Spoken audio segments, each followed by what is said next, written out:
یہ نماز جماعت کے ساتھ ہوتی جس میں فرض نماز یہ سرکار دو عالم صلی اللہ علیہ وسلم صحابہ کرام کو اس میں امامت فرمایا کرے تو 5 وقت ہے نماز اس میں حکم یہ تھا کہ من امن نہیں کرتا یہ وقت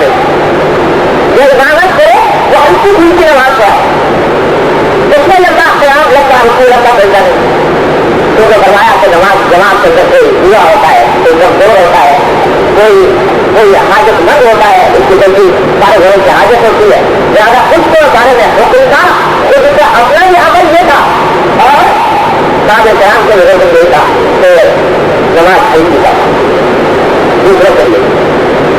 میرے حدیث میں آتا ہے کہ فرمایا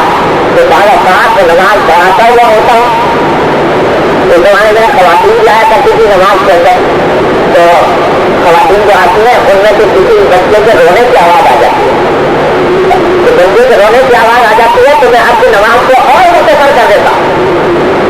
اس خیال سے کہ اس کی ماں پریشان ہو رہی ہوگی اگر نماز میرے لگنے کی تو اس ماں کی پریشانی سے اضافہ ہوگا کہ میرا بچہ رو رہا ہے اس واسطے میں اس کو جلدی تاریخ کر دیتا جلدی ختم کر دیتا